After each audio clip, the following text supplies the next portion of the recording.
and I think things would be better. But then, if I hear the same thing, they say, jump out a frying pot, jump in a fire, that was it. That was where I was at. I was about 13 at the time, and I had to wash, cook, clean. They had animals. I had to look after the animals. My aunts and my uncles, they would literally fight and argue to use me. This didn't come like anything much to me because I didn't know my value, I didn't know my worth. I only realized it when my friends would point it out to me. I left from there, go and live with my mother. Mother was poor, so I had to come back to live with my grandmother. The good thing about living with my grandmother is that I didn't go to bed hungry one night. And other than the treatment, life was okay. I used to have to sell in the market to send myself to school because my father stopped supporting. And in grade 10, I stopped going to school because I started the semester late, and my father said, him not support me, and the principal said I should bring a guardian, somebody to represent me to explain why I was just coming in. And at that time, it was $50 to go to Spanish Town High School from where I was living. And my grandmother was selling in the market at the time, and I have uncles and aunts, and nobody went. And that was it for me for high school. I was there until I went back to live with my mother. When I went to live with my mother started to treat me so bad. My mother threw me to put me out. Suicide, tried to attempt suicide so many times. That was life. I said I wanted more, but being a young male and no support, nobody takes it seriously. So it was impossible, I would say. I started to do site works, go on also. Many nights I'm going to bed, now I'm nothing to eat. Had to go desolate places just to get food. That was it.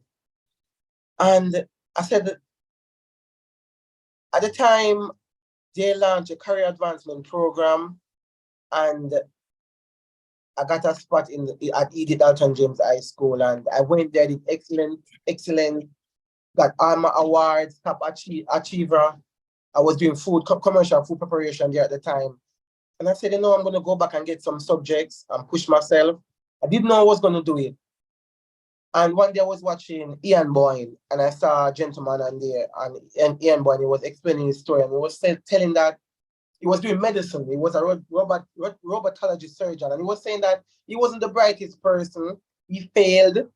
He had to clean the school to could get food and all of that. And I sat there and I said to myself that, if I try today, 10 years time from now, I might not be where I want to be, but at least I won't be where I am at. And I said, all right, I'm going to go back to the market. And I went to the market and I sell and I saved. And I paid for my first 5 CHCs and I passed them. At the time, also I was battling with low self-esteem because everybody used to tell me I'm ugly, black and ugly, and all of that. So I started bleaching my skin. Bleaching my skin, I got approval, I got praise, feel good. When my bleaching cream I done me stress out because I don't want black, I have to brown. All of the parties, I was there, and that was my life through my teenage years. So when I started to go to the school, there was this teacher there, and she was paralyzed from the waist down. May her soul rest in peace. And she saw me and she took on to me and she tried to help me. So she was an English teacher at the time, and she had an English class. Couldn't afford the class, but she offered, because I always go and I would give her like Akis or whatever the case is. I will help push her around, help her lift her in the vehicle. She offered me a seat at her table to come and study for free. At that time, it was $6,000 per month for a seat at her table. It was selected persons only. She invited me there. I sat there, I was there with her, and I was studying. I passed my English, passed all my subjects, and she actually said I wouldn't pass, I would have to work hard, but I actually passed them with 1s and 2s. So she kind of looked at me differently. Get into trouble, struggles come again, and She took me in.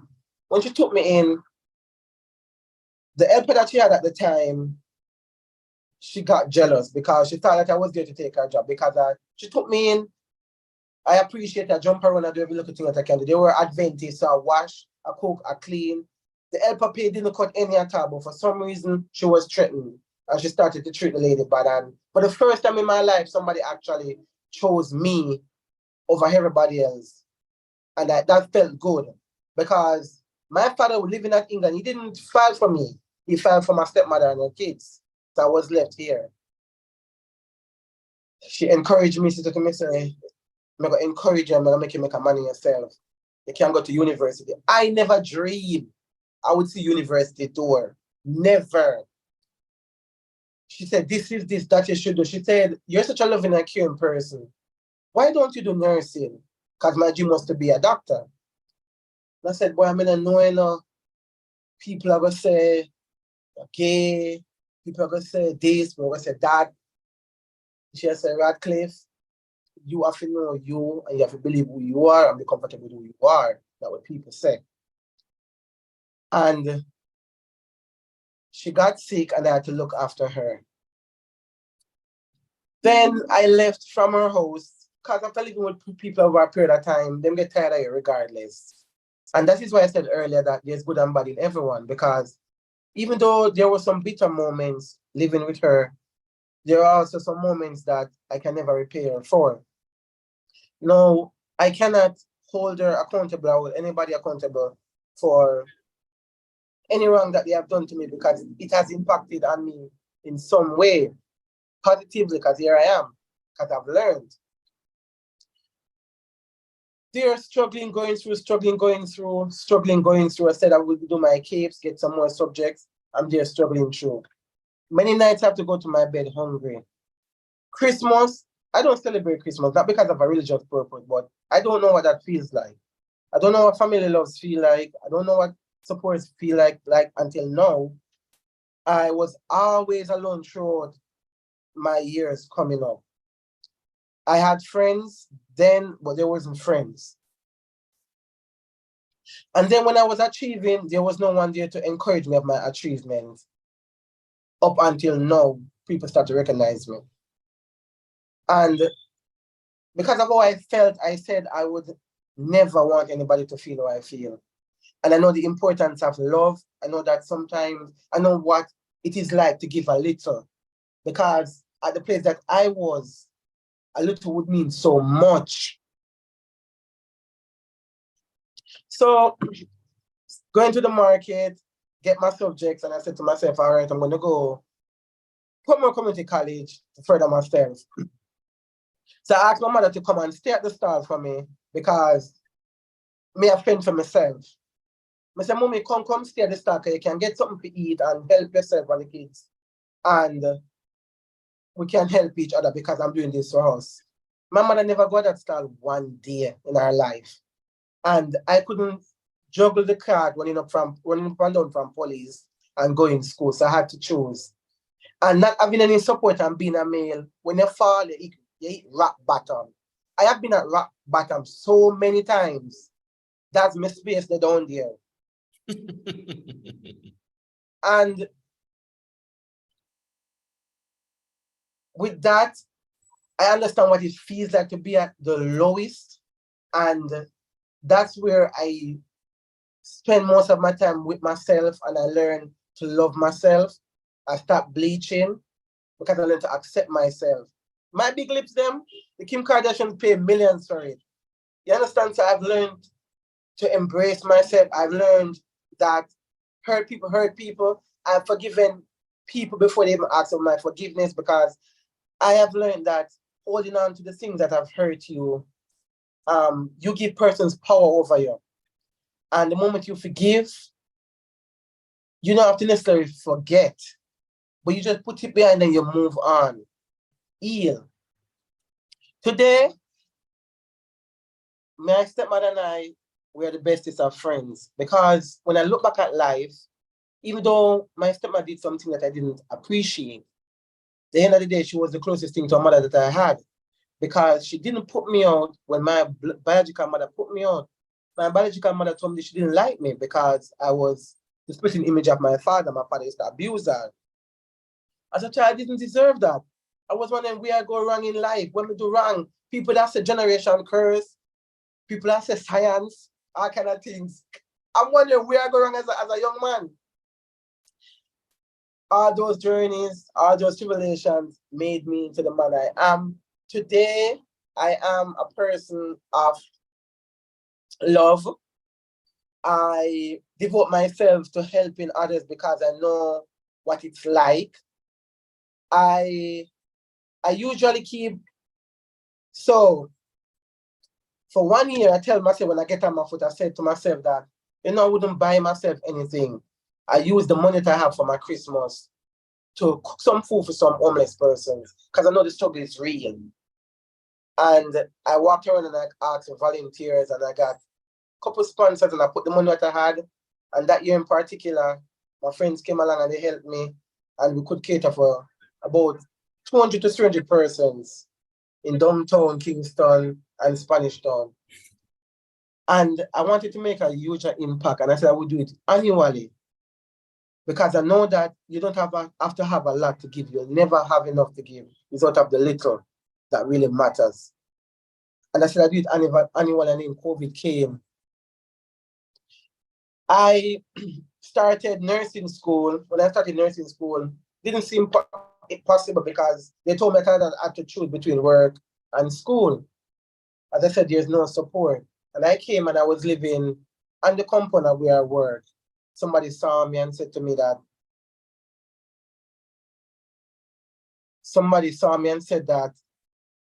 always admiring you and I like your ambition. But where you live?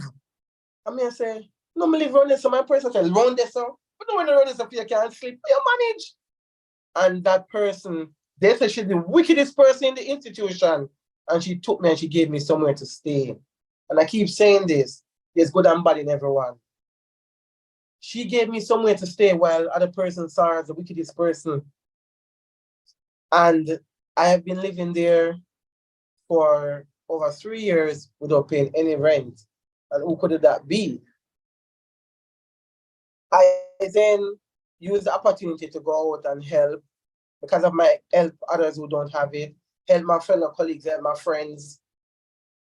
Because of my traumatic experience and how I've overcome, I also am very supportive to my friends where I'm a friendly person. So anybody can come to me and we just smash. We have a conversation. Then you talk, you give them some encouragement word. I am that person. Yes. All my life, I said I know I devote to make a change. And the change begins with me. Love goes where they say, usually persons have the same say there is no love and there is no loyalty and persons are not honest. But if you think like that, it speaks of you, who you are. And I know that I have love in me, so I believe that love exists. And I just believe in getting up, spreading the love, sharing, doing all of that. Being in Kiwani is wonderful experience. I have been to 3 health seminars where I volunteer my service. Also, January that went away, I said it sometime in the club. I partnered with Youthans and we went out and we fed 500 less fortunate persons. And I'm so proud of myself. I'm proud of all the members involved.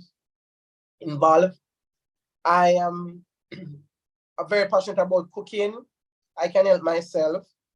I don't think there's any avenue that I'm really weak in except for dancing and singing. I can't sing. My vision for Q1 is to bring my difference, my views to Q1 is already doing all it can do. So I just want to come and be a part of that and keep it going and keep it growing. So that's a little bit, or that's much up close and personal with Radcliffe. I don't know if I did well. It's so much, but thank you.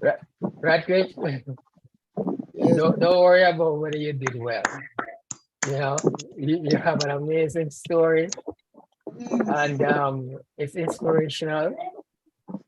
I mean, when you said that you hit rock bottom so much time that I could have another part, you put it. But thank you. I want to thank you for sharing and where you are now. I mean, being part of us and the contributions that I know you want to make. We're just glad that you're a part of us. So thank you, Radcliffe. We don't usually take questions in Thank you. between. In the interim, what we do is we allow both presenters, both persons to speak, and then at the end, if you have any questions, so make some notes if you want. We'll do it after both persons have spoken. But once again, thank you, Radcliffe. And Clovis, it's now your time. I'd like to invite you to begin your presentation. And again, let us, those who are fellow Kiwanis and guests, let's make him feel welcome.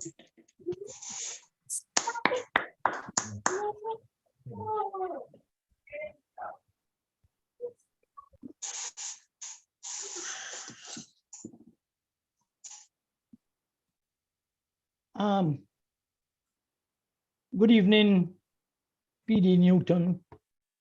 Good evening, fellow Kiwanians. Good evening, all.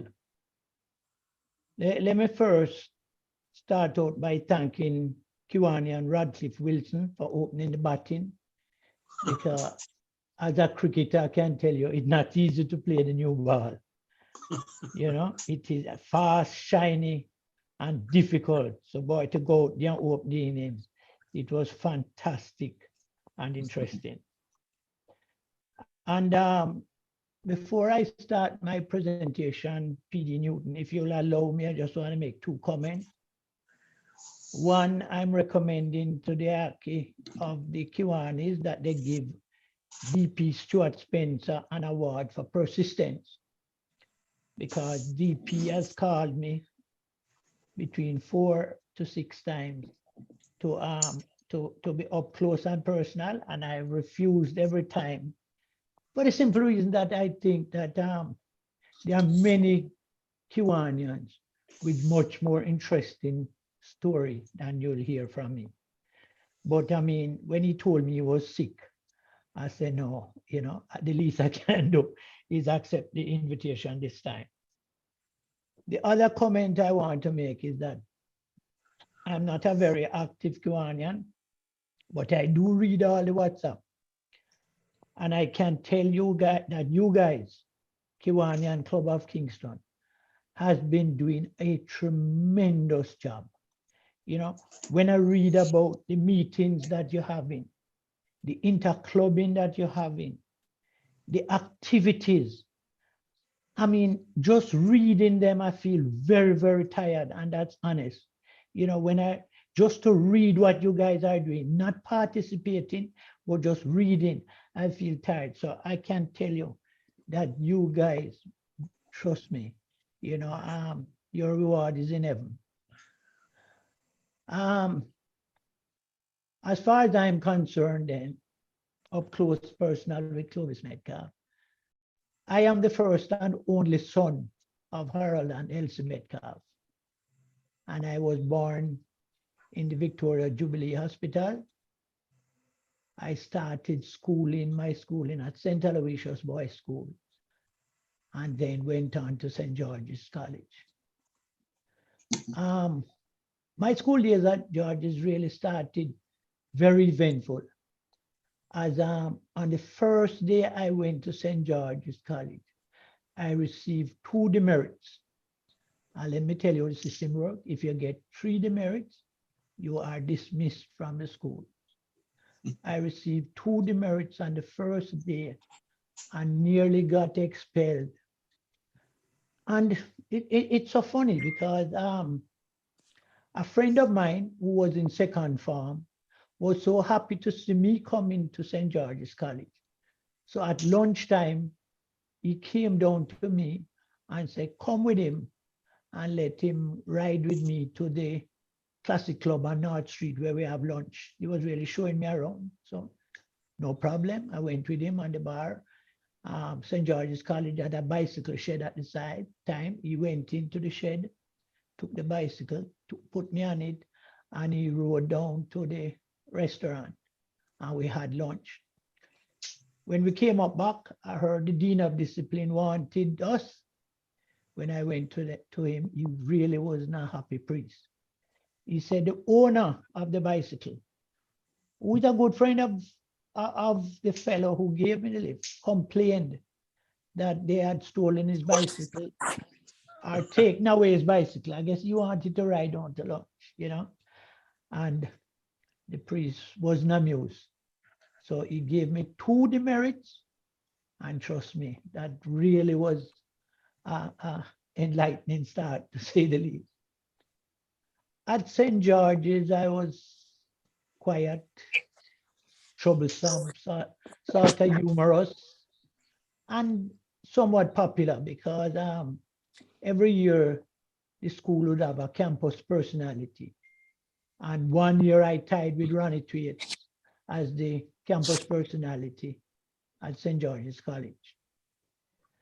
After leaving St. George's College, I received in 2013 the Monsignor Gladstone Award. That is really for what you did at the school, the activities at the school, and subsequently, you know, how you assist the school going forward.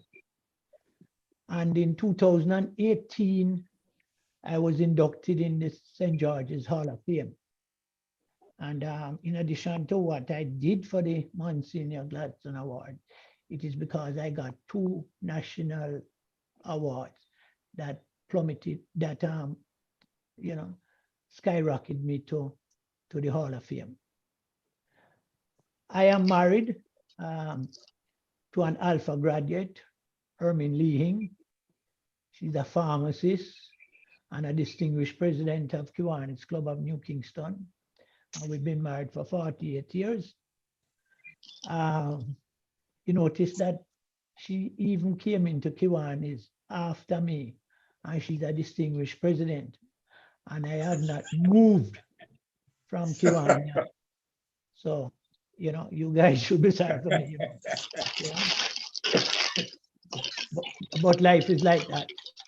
I have 3 children. The oldest is Lee, and you'll notice a recurrence in the middle in the names. Lee is taken from the Leehing, Hermin Leehing. So Lee, he has a master's in computer engineering and he lives and works in Denver, Colorado.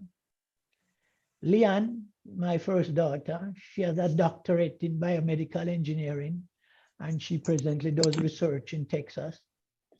And Leisha, she always referred to herself as the wash belly, is online with us and she's the certified accountant. She's a certified accountant and she lives and works in Atlanta, Georgia. And our mere presence here tells you which of the parents is our favorite, you know? So I'm happy, Leisha, welcome. My father introduced me to horse racing when I was 7 years old, you know, and he took me to a place that's before Caymanas was opened. I think they call it Mali or the Clascott. He worked at the track, so he took me there. So that was my early introduction to horse racing. I, however, am a career banker with over 45 years in the banking industry. I started at BNS Princess Street in 1964. Then I moved to CIBC in 1968. Then I moved to Bolam in 1972. Every 4 years I was on the move. And then I went back to CIBC in 1976 and retired in 2010 as the managing director. Rolling banker. Rolling banker. I didn't start out wanting to be a banker, however. I wanted to be a chemical engineer because I was good at chemistry and physics at St. George's, you know. And I worked for a short while at Kingston Public Hospital in the X-ray department. But on one lunch day, I saw a school friend, and he told me to come to BNS Princess Street. You know, they have a job there for me. So on his recommendation, I got the job in the bank in '64. And although I intended to pursue engineering, I got to meet a group of friends at the bank, and that was the end of my plans for engineering. As I said, I started at BNS Princess Street, then went on to BNS Brownstone. While at BNS Princess Street, we really had some interesting times because all of these friends love to drink. So every lunchtime, we would leave BNS Princess Street and walk down the road to Orange Street, and we'd go to a bar named Keg on Orange Street, not far from the bank, across from where that bank, that savings bank is now. I don't remember its name. And after we leave Keg, Workers Bank, exactly right. You look like you used to go Keg too. Good. And after Okay, was a go-go club. it was a go-go club, but you notice I never mentioned that. And after we leave Keg, because after lunch we go back in the evening. Then we went to from Keg after it closed up early. We went to Rapsbody, and then we went on to Splendor Heights. All these clubs were known as the Jones establishment. Funny enough, I think I left either Splendor Heights or Rhapsody one morning about 5 o'clock, because we guys used to drink until 4 or 5. And I was driving home. I used to live in Uenden, and taking around the corner by, is it Eastwood Park Road, going on to Red Hills Road. I fell asleep.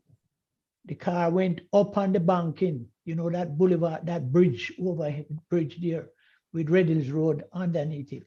I went up on the bridge, or the car went up, you know, on the bridge, and it turned right over. I ended up on Red Hills Road with the wheels up in the air. That I had no seat belt.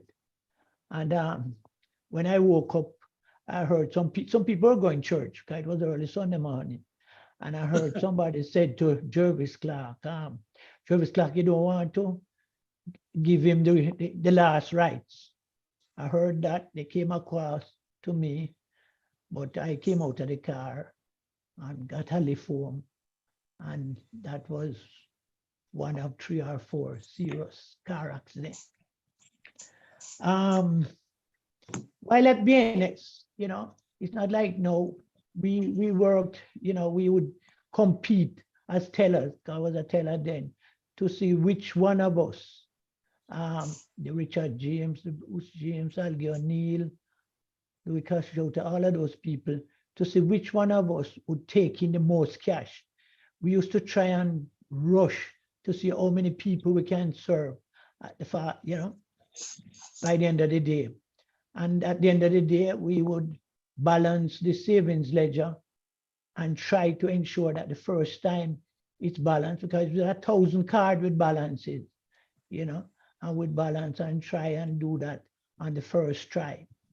So we were very competitive in the bank. At BNS Princess Street, we worked on Saturdays, we worked about half days, you know, and then half day on Saturday. We would leave Saturday afternoon or midday, and we'd go to Caymanas Park racetrack. Suffice it to say, when we all left the park, we couldn't even buy a coconut, you know, and that continued on. And we said we're not going back every Sunday morning or morning. But by the time come close to the end of the week, back to the racetrack. In the evenings, I used to work at Track Price Plus, you know, evenings meaning whenever they had races. Used to work at Track Price Plus at Barry Street, where I used to check and calculate bets. I did a little betting at that time, but I quickly realized that it was the bookmakers and not the punters who won. Going on in life, I am the founding partner of Ham Farm, which is on Port Henderson Road, and it up to now is the leading thoroughbred breeding farm in Jamaica, and it has been the champion over the last 14 years. And and it was also champion breeder in Trinidad. So the breeding operations of thoroughbred continue.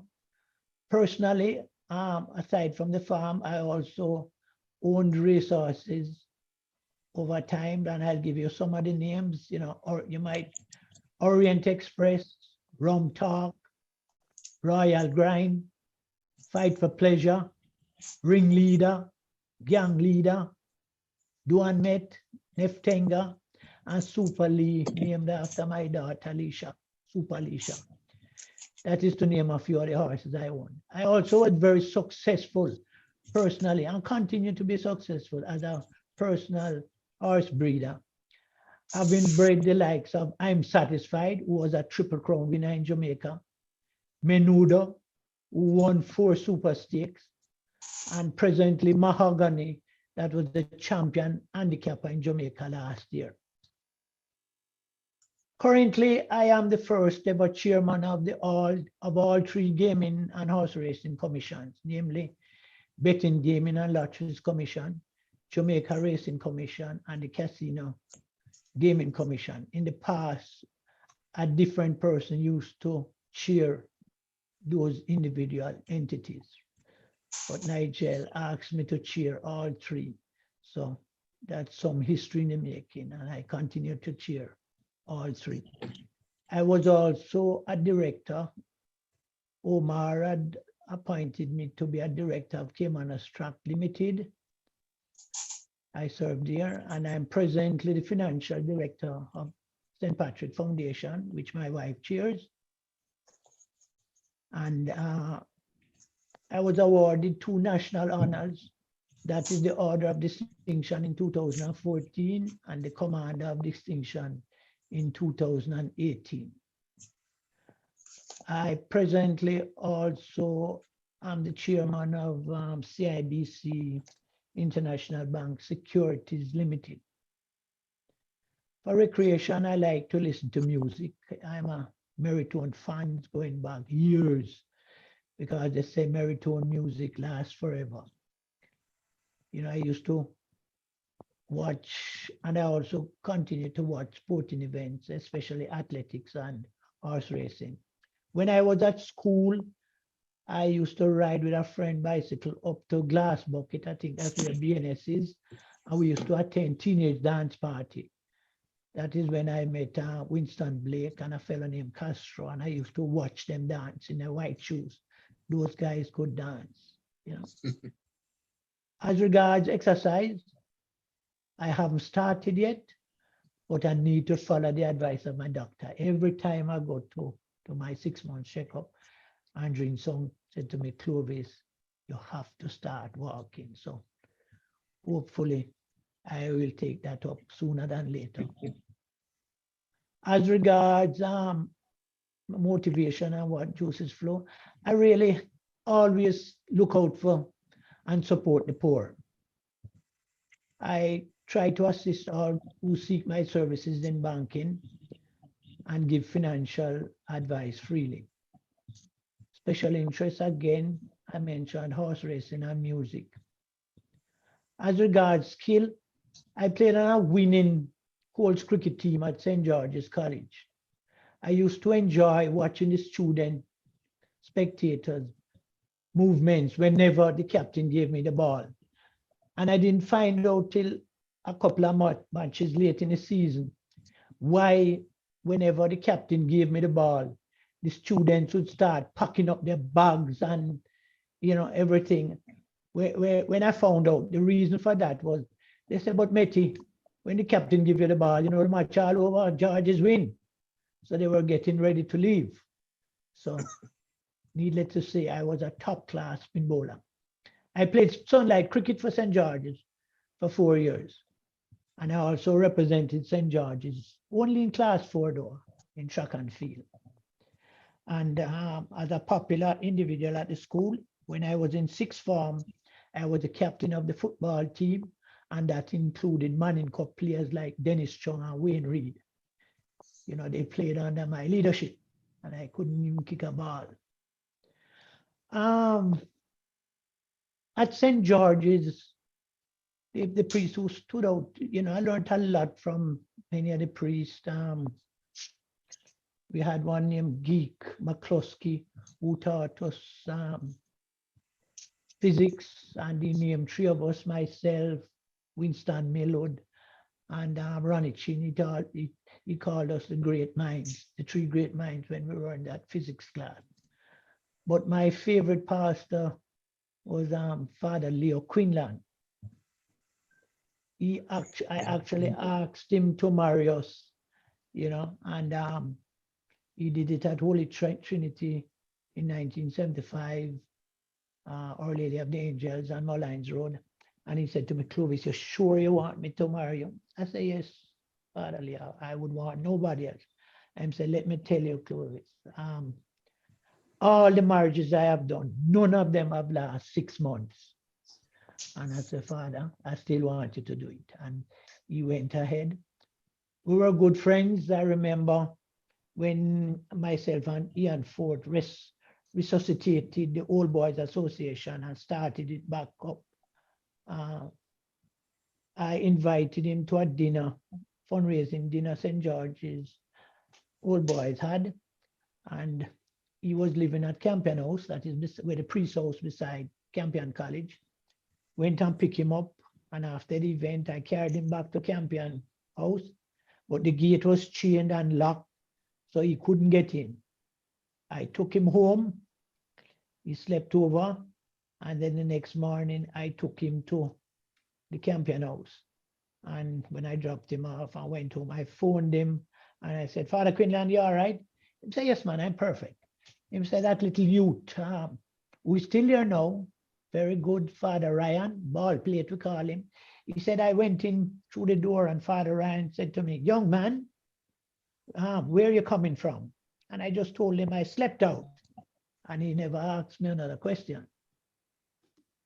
In terms of traveling, I have visited virtually all the parishes in Jamaica, from Negril to Moron Point. Overseas, I've gone to quite a few. I've gone to Trinidad, Barbados, Grenada, Panama, Mexico, Egypt, Turkey, China.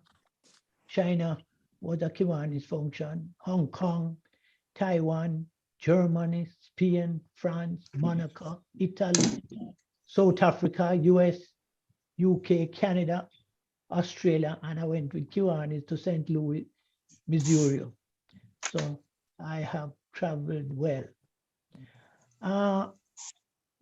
I am really a cradle Roman Catholic. I was baptized Catholic as an infant and was an altar server. I used to ride from Franklin Town, where I lived, to Cathedral to be an altar server at 6 o'clock masses every day of the week. And then went home, got ready, and go to school at St. George's. I continue to be active in the church, the Catholic Church, that is. I presently attend Stella Maris Church, and I have served on more than one occasion as chairman of the church council, chairman of the Ushers Association, chairman of the finance committee. And at Immaculate, Sister Grace asked me to chair the finance Franciscan ministries. After leaving St. George's, we joined up with some Immaculate and Alpha graduates. And I'm glad Irving Chung is there because he was a member of that team. And we formed a group named CAG, C-A-G, meaning Christian Action Group, where we adopted and focused on the hundreds of invalids and abandoned at Eventide Home, Slipen Road. And we went there with all the Immaculate Alpha girls. It's like we lived there. We used to paint up the place. We got TV for them. We organized night after night, dancing, and we danced with the residents, the sick, and try and cheer them up, and that went on for some time. We also, as CAG, Christian Action Group, we had fundraising events for Holy Name Church and for Hosenham Home. I might have mentioned it earlier, but a scholastic, Mr. Burke, who taught at St. George's, then he went on to be Father Burke, and then he went on to Bishop Burke. and he asked myself and Ian Ford to resuscitate the St. George's Old Boys Association in the 70s. Initially, the Old Boys Association had a lot of old boys who used to be up at Emmett Park and they would watch sports. We were very good in football, as you all know. You know, they would stay at the bar, but it really was a fun time for them. Byron Lee and the Dragoneers was formed up at the pavilion there and thing. But Bishop Burke wanted a new focus, you know, so we resuscitated it, and the Old Boys Association continue and has been doing tremendous work. As regards Kiwanis, you know, I was introduced to Kiwanis by the late great Al Rainford. I'm told by Willie that it was 1994. I somehow thought it was from the 70s or late 80s when I was manager at Duke Street, Duke and Law Street, and Al used to work at the income tax up the road at East Street, but let us say it was then. I was asked to assist with ticket sales for fundraising by Al. I was appointed co-chair of the fundraising without being officially advised. I continued to pay my dues, but unable to participate in projects and attend meetings frequently. I was selected as Kiwanian of the Month once for fundraising achievements. And when we talk about fundraising achievements, when I was at the bank, I used to use my position as manager to sell annual ball tickets, and I would sell for a couple of years close to 100 tickets every annual ball during that time when I was at bank. Carlton Leavitt used to just send up the pack, and I would get my good customers to buy for the companies and distribute. Some of them never even attend. So basically, that is about Clovis Metcalfe, up close and personal. So thank you very much for listening. Thank you very much, Clovis. BP Stu? Yeah. Sorry to break, but before you go ahead, could I ask for an extension of time? Yes. For some complete matter? So move. Okay. Second. Okay, good. Thank you, DP Stewart. Sure.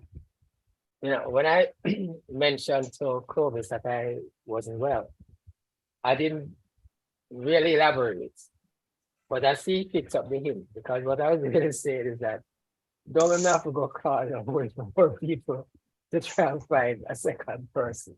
So I'm glad he picked up the hint. At this stage, ladies and gentlemen, fellow Kiwanis and guests, you open the floor if any of you have any kind of follow-up. You know, sometimes you tell a story, you didn't quite say everything. I think I start the ball rolling with just one. Clovis, when you mentioned being a Meriton fan, just to give it a little context, which were the venues in the early days that you used to go to? That would give me a sense of. I used to go to Peyton Place. I used to live up by Orange Grove, Bridgemount. So, you know, when you come, I don't know if you know, coming out to Orange Grove or Bridgemount, that road that leads to Old Stony Road. Right. There was a big tree there. So up further on the corner, you know, Meriton used to play at a place named Peyton Place. And a lot of accidents used to take place because when they leave here and come down Stony Road, a lot of time they run into that tree. They say the tree come out in the road, but you know, it was the water stocking from there. You know, and then after that, I went on to Tit for Tat. No, not Tit for Tat, but Red Hills Road there, Turntable. But it's a funny thing since you mentioned Turntable. We used to have a regime, myself and the late Louis Castro and some of my other friends, Bumfrey, who died. And we used to go, we had a 6-day week, you know. We would go to wherever Meriton play on the Gold Coast or in the country on Sundays. We would go on Monday to a place named Andante on Slipen Road. Tuesday was our rest day. Wednesday, what did we do? On Wednesday, can't recall what we did on Wednesday, but Thursday we went to the Mighty Vikings. You know, we went every Thursday for years at Sombrero Club, the Mighty Vikings. And then we would end up at Meritones on Friday, you know, go to the racetrack on Saturday. Funny thing, when I went to one of the nights, I went to Sombrero Club because I used to drive everybody. We came out of Sombrero Club and I went to my car and it looked all right. And when I looked at it, I realized that they had taken off one of the back tires and put the axle up on the sidewalk. So the car leveled off, you could know. So that was one of the experiences of drinking and going to the club. When I went to Turntable, I was manager at CIBC, Duke and Law Street. We had some good friends who used to have the clubs up at White House, and they used to White House, Farewell Avenue, and a lot of Chinese, Charlton, Lucien, Chen, all those people used to play the Chinese games. And I was a bank manager, so they would ask me if I would, you know, in the evening, if I could bring up some money for them so they could play their games. I left that day, that Friday evening, and I had about 90,000 in the back of my car. And that was about 1980, you know, so that must have been a lot of money. And I drove up to the club and I gave them the 90,000. And then I went to Meritones, you know, Turntable. And I stayed at Meritone. And when I came downstairs, Meritone, I didn't see my car. It was a weekend when the police were on strike. And I said, I can't be that drunk. I said, sure, I park it here. Anyway, I walked the length of the road and walked down the side road. Still don't see my car till eventually I realized my car was stolen. So I lost my car at Turntable. Funny enough, the next day, I think, can remind me, Sister Bernadette Little, who used to live, they had the nun's house up by Whitcomb in the dead end there, a little circle. You know, she called Ermine because she was Ermine's headmistress and say, if I'm missing a car, because she'd like to pay it back, Metcalfe. And that is where I discovered my car. Not to mention that they had stripped it, take out the radio and what have you. So the message for all you young Kiwanian is don't drink too much, you know. I don't stay out too late. Okay. All well that ends well. Great. Very interesting, Clovis. Okay. The floor is open. If there are any persons who want to, you know, ask either Radcliffe or Clovis a question. I would like to challenge Meti to name 5 clubs on Reddell's Road in those days. You know, now that you mention it, the club that I missed on Wednesday was the Chinese guy had tit for tat. We walk up the steps because I was a regular. I used to go tit for tat. There was an upstairs club where you had a lot of go-go right below tit for tat, that upstairs building. I think the name started with S. Stables, man. Used to have go girl upstairs the stable. So I used to go stable, I know tit for tat, and I know Turntable. I remember going to tit for tat one night, and Garfield Sobers and Joey Carew was there. And they drank until, you know, my regular time is drink till about 4 to 5, you know. And Garfield Sobers left tit for tat around that time. He lift up Joey Carew and put on his shoulder because Joey could not even stand up. And he carried him. They were playing a test match that morning, you know. And Garfield took him up, put him on his shoulder, carried him down tit for tat steps, and took him to the hotel. And they played the match the next day. Needless to say, Joey Carew was out for a duck first ball. Gary Sobers Gary Sobers came in and made one of the best 100 you'll ever see. And this is the man, Gary. That's why I believe him to be the greatest batsman of all time, including Dan Bradman. He was a genius. He went there and made over 100 runs. So I can only name three. You can remind me of the other two. Neptune Lounge. Neptune, yes, I know Neptune, yes. And which is the fifth one? I remember. Neptune, I remember Neptune. There was one called El Rancho at one time. I know the name El Rancho, but I don't remember where it was. Yes. Okay, let's widen it a little bit. Anybody else wants to ask any other questions? Don't be shy. One question, VP Stu, I'm not too sure if I've heard Kiwani and Radcliffe right. Did you say, sir, that you like rats and you used to bathe them? Or am I hearing wrong? No, I said I like ants. And I used to play with them. Ants? Yes, ants. But that is even worse than bathing rat. No, I wouldn't say that. That sounds a little better. Okay, sir. Okay. Anybody else? Another question for Kiwani and Radcliffe.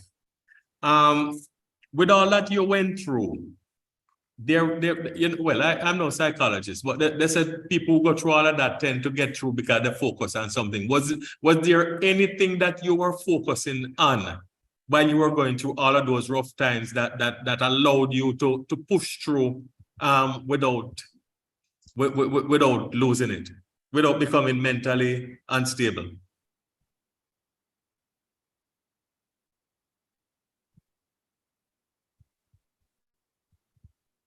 That's for you, Kiwani and Radcliffe. Yeah, mash up. He's muted. Unmute Radcliffe.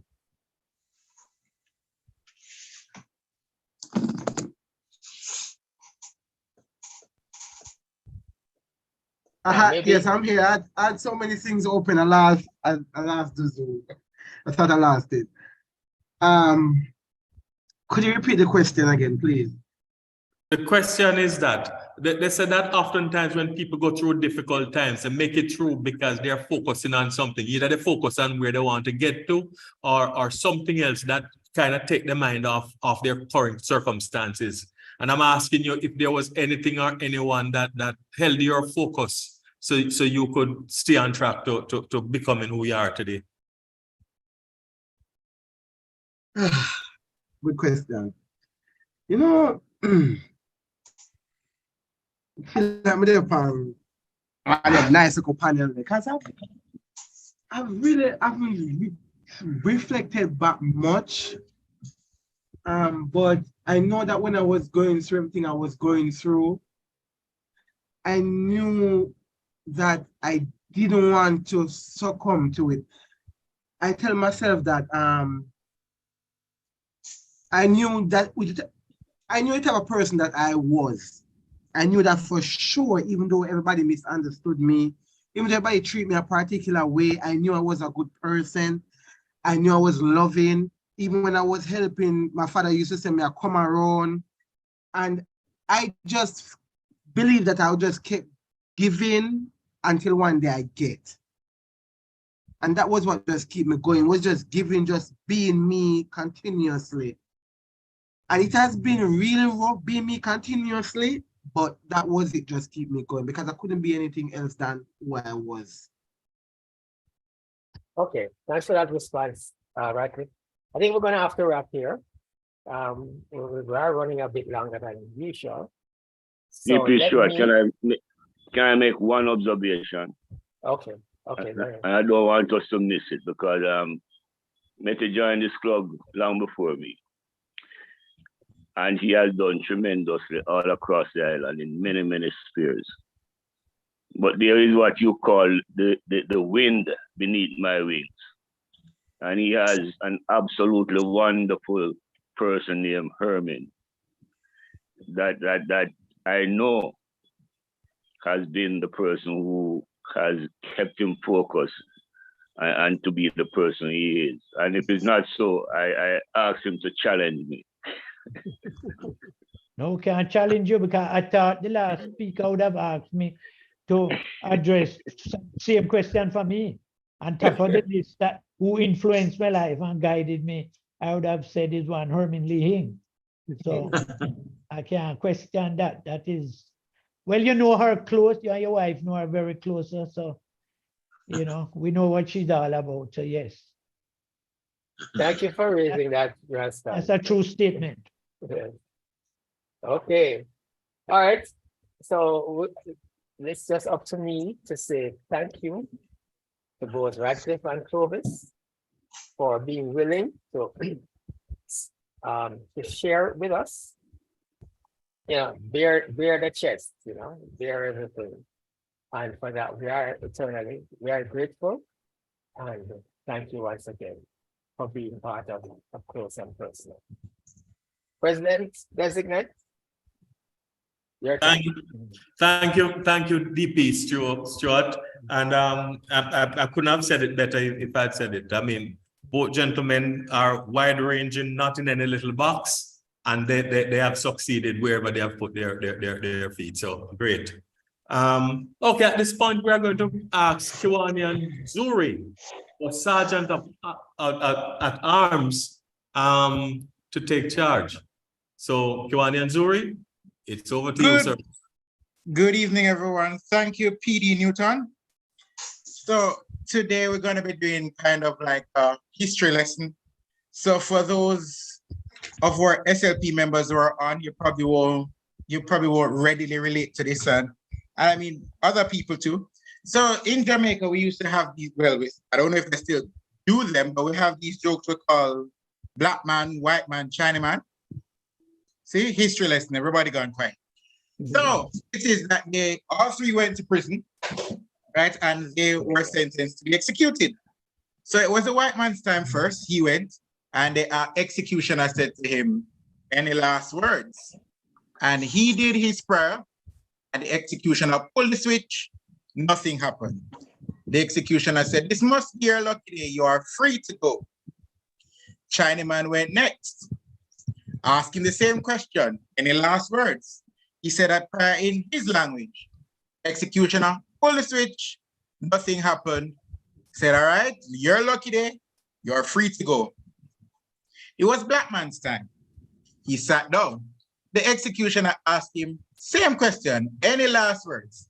He said, "Boss man, you know, say that the chair no plug in." The rest, they say, is history. Now for the charges. DP Chris, we start with you. $300 for late apology for your absence at the board meeting. DP Paul, $300. Failure to respond to the message of the chairman of the Builders Club. Still awaiting your response, sir. So a charge of $300. PD Newton, for like many Jamaicans, putting H where it does not belong and just completely not being able to spell the charge's name, $300. It's Z-U-R-I-E, sir, not Z-H-O-U-R-I. And also for your poor hearing skills and your bathing rats, $300. DLG Willie and Sir Dalma James for your scaremongering, $300 each. Sir Ralston for your go-go disruption, $300. And also for your deleted message, 11:29 p.m. on Sunday, irresponsible messaging, $300. And we close tonight with LG Desmond. Great job with Kiwani's education, but I have to charge you because you spoke of members in good standing without telling us what good standing is. Have a good evening, everyone. So, Sarge. You know, Sarge, there's only one fault I can find with you this evening, Sarge. I really think that the go-go disruption really warrant more than $300. But you can tack on the rest next week. You can promote the sergeant. The sergeant is no inspector. Yeah, I hear inspection, I hear promotions are in order. All right, so we are going to go now to Secretary DLG Willie Riso for notices and announcements and the interclubbing opportunities. Thank you, President Designate Newton. Before I give notices and announcements, let me just borrow distinguished President Herman's words. Two very different stories, but very interesting in their own way. Congratulations to both Radcliffe and Clovis. I enjoy that. Regarding notices, let me just remind you, Kiwanis International Convention this month, July 21, 24, Indianapolis. All Island Convention be held at Gulfview Hotel in Mandeville on July 31. And closer to home, fellow Kiwanis, tomorrow evening we're having a fundraising committee meeting with the focus will be on our annual Barbie Fry. That's going to be held at VP Designate Garfield's home on Abbeydale Road, starting at 6 o'clock. Just to remind you, fellow Kiwanis, those who have not purchased any tickets are available. They're $2,000, and maybe you may make contact with me and I can arrange to get tickets for you. This year we have set ourselves a target of 1,200 persons, and so far we have distributed 980 tickets. So we have another 220. Hopefully we can achieve our target. We're hoping to make $900,000 off the fish fry. Just a reminder, the following month, we'll be having a National Dance Theatre Dance Benefit Performance. That will be on Saturday, July 30. That's the day before the All Island Convention. Regarding interclubs, I will advise the members of our interclubbing opportunities for the rest of this week, tomorrow. That's it for notices and announcements on interclubs. President Designate Newton, you may want to invite any visiting clubs and then announcements, and they can do it now. Thank you. Thank you, DLG Secretary Willie. Yes, and is there any other Kiwanian, any other club online with us right now that has any announcements, notices that they would like to share with us? Please go ahead.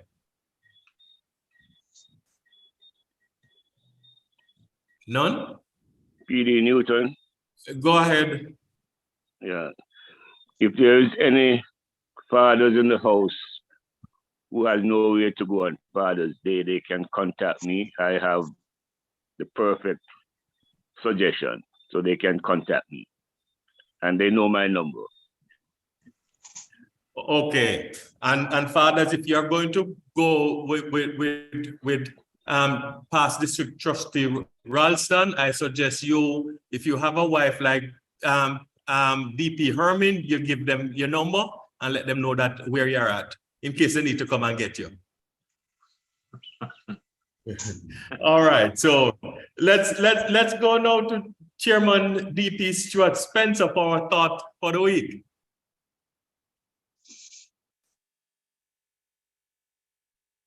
DP Stuart? Yes. Yes, I'm here. Thoughts for the week. Okay. I've one that I heard John Maxwell say some time ago. He said the reason many of us never do great works is because we don't want to do the work until we think it's going to be great. So let us, as a word of advice, let's just get into it, because by doing the work, that's how we get great works. And because of all the different things that I had to do, you know, I'm only gonna leave with one for this week. I hope that's okay. It is more than okay, DP Stewart. And I mean, for those of us who know how much you have been under the weather, your putting together this meeting is testimony to that thought of the week.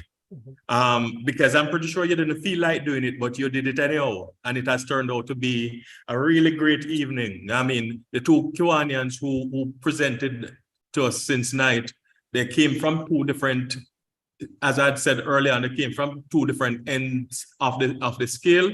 But if you looked at what they told us, they basically both achieved through perseverance and just did hard work and determination.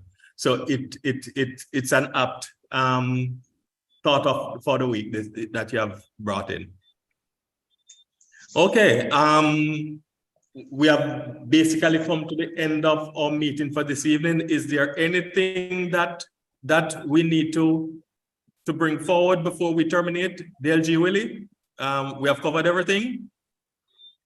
Yes, thank you. Just a reminder, those any Kiwanians who don't have tickets for our Barbie Pride, please let me know. And a reminder to those committee members, meeting tomorrow, 6 o'clock, we'll be looking at the Barbie Pride and certainly some recommendations made by one of our presenters today. Okay, DLG. The food. Thank you. Okay, DLG Willie, thank you. Thank you. Well, it has been a good evening, but as I say, every good thing must come to an end. So at 8:55 p.m., since we have covered all the business that we intended to cover, I would like to terminate this meeting of the Kiwanis Club of Kingston. And so I would ask everyone online to raise your